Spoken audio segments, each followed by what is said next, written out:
जय हिंद छात्रों। आज हम लोग बहुत ही मजेदार केमिस्ट्री के टॉपिक फिनिश करने वाले हैं, जो कि आपका इस वीडियो का पार्ट फर्स्ट होने वाला है। देखिए, आज हम लोग मोलरता, मोललता और इसमें क्या है मोल प्रभाज या मोल अंश, इनके बारे में समझने वाले हैं। तो आप वीडियो को पूरा जरूर देखिएगा, जिससे कि आपको कोई भी प्रॉब्लम ना हो। तो देखिए, मोलरता और मोललता दोनों लगभग एक समान चीज ही है। देख लीजिए, समझ लीजिएगा बहुत ही अच्छे से। देखिए, जैसे मान लो ये कोई बिलियन है, ध्यान रखना है।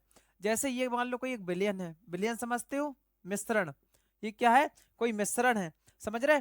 अगर हम इसमें कोई बाहर से कोई एक पदार्थ घोलें, पदार्थ घोलें, और इसे हम क्या कहेंगे? इसे कहेंगे विलेय। ये क्या होगा आपका? विलेय। ठीक है। अब ध्यान रखना आप, ये क्या है आपका? ये क्या है? बिलियन है। यहां से आपने बाहर से कोई एक विलेय पदार्थ मिलाया। ठीक है। अब देखिए इसकी डेफिनेशन क्या बनेगी, यहां पर लिख लीजिएगा विलियन। तो देखिए क्या डेफिनेशन बनाएंगे, लिखना आपको है, नोट साथ में बनाते चलता है। ठीक है। देखिए क्या लिखना है इसमें, किसी बिलियन में, देखिए किसी बिलियन के 1 लीटर मात्रा में। अब देखिएगा, अगर आप मोलरता के बारे में लिखते हैं तो आपको यहां पर कितनी मात्रा लेनी है? 1 लीटर। कितनी? 1 लीटर। तो अब हम डेफिनेशन क्या बनाएंगे? किसी बिलियन में किसी बिलियन के 1 लीटर मात्रा में, किसमें? किसी बिलियन के 1 लीटर मात्रा में घुले विलेय के मोलों की संख्या, किसके? विलेय के मोलों की संख्या को मोलरता कहते हैं। दोबारा रिपीट कर रहे हैं, ध्यान रखिएगा, बहुत ही सिंपल है। किसी बिलियन के 1 लीटर मात्रा में, किसमें? किसी बिलियन के 1 लीटर मात्रा में घुले विलेय के मोलों की संख्या को मोलरता कहते हैं। समझ गए?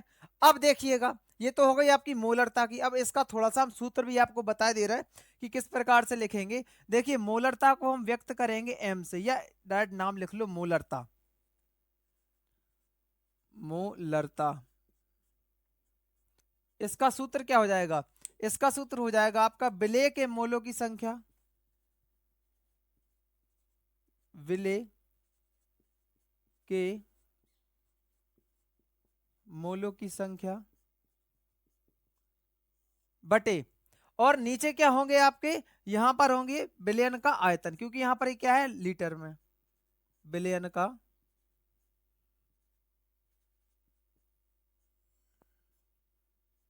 आयतन। ये किस में लेना है आपको? यहां पर लीटर में। ठीक है। अब देखिएगा, इसे हम अगर सांकेतिक रूप में लिखे तो क्या होगा आपका? एम। और विलेय के मोलों को किससे व्यक्त करते? एन से। और नीचे आयतन है तो क्या आ जाएगा? वी। किसमें? लीटर में। अगर हम इसको चेंज करते हैं एमएल में, मतलब मिलीलीटर में, तो क्या कर देंगे यहां पर? हम यहां पर कर देंगे आपका 1000 का गुणा, तो ये किस में हो जाएगा? एमएल में। और ये किसका सूत्र है? आपके विलेय के मोल। अब इसका सूत्र क्या होता है? भार बटे अणुभार। ठीक है। इसका सूत्र क्या होता है आपका? भार बटे अणुभार। तो एक सूत्र आपका ये निकल के आएगा, कैपिटल एम बराबर एन की जगह पर क्या रख देंगे आप? डब्ल्यू बटे एम गुणा वी, किसमें? एमएल में। ठीक है। देखिए, और गुणा 1000। ठीक है। अब ये कहां से आया? ये आया है आपका एन बराबर डब्ल्यू अपॉन एम से। ठीक है। अभी हम लास्ट में सबके आपको जो है नाम लिखा देंगे कि डब्ल्यू का मतलब क्या है, स्मॉल एम का मतलब क्या है, एन का मतलब क्या है, जिससे कि आपको और भी क्लियरिटी मिल सके। ये तो हो गई आपकी मोलरता। एक बार और रिपीट कर लीजिएगा, इसका मतलब क्या है मोलरता का? कि किसी विलयन के 1 लीटर मात्रा में घुले विलेय मोलों की संख्या क्या है? किसी विलयन में 1 लीटर मात्रा में घुले विलेय के मोलों की संख्या को मोलरता कहते हैं। अब इसमें थोड़ा सा अंतर है। अंतर किसका है? केवल आपके 1 लीटर की जगह इसमें क्या हो जाएगा? 1 लीटर की जगह पर आपका यहां पर क्या आ जाएगा? ये आ जाएगा आपका 1 किलोग्राम। क्या आ जाएगा? 1 किलोग्राम। पूरी डेफिनेशन वही है, कुछ अलग से नहीं लिखना है आपको। ठीक है। अब देखिएगा, यहां पर आप डेफिनेशन क्या बनाएंगे? किसी बिलियन के 1 किलोग्राम मात्रा में, किसी बिलियन के 1 किलोग्राम मात्रा में घुले विलेय के मोलों की संख्या को मोललता कहते हैं। समझ रहे? कुछ नहीं करना है आपको, केवल 1 लीटर की जगह पे क्या लिखना है? 1 किलोग्राम, और पूरी डेफिनेशन सेम चिपका देनी है, कुछ अलग से करना ही नहीं है। ठीक है।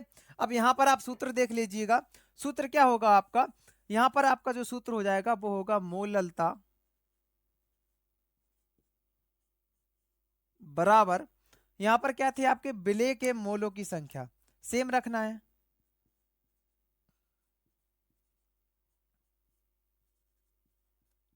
विलेय के मोलों की संख्या बटे, और इसमें क्या लेना है आपको, विलायक का भार, विलायक का भार, ये किस में होगा आपका, ये होगा आपका किलोग्राम में। ठीक है, अब सेम जैसे इसमें किया था, अब देखिए क्या करेंगे, कैपिटल एम बराबर क्या हो जाएगा एन बटे, और विलायक का भार कैपिटल डब्ल्यू, और किस में है ये किलोग्राम में। ठीक है, अब देखिएगा यहां पर हमको क्या करना है, केजी से क्या किस में बदलना है, जी मतलब ग्राम में। तो क्या हो जाएगा स्मॉल एन कैपिटल डब्ल्यू, यहां पर क्या हो जाएगा ग्राम गुणा 1000। अब ध्यान से देखिएगा जैसे इसमें किया था एन बराबर डब्ल्यू बटे एम, देखिए एन का मतलब होता है विलेय के मोलों की संख्या।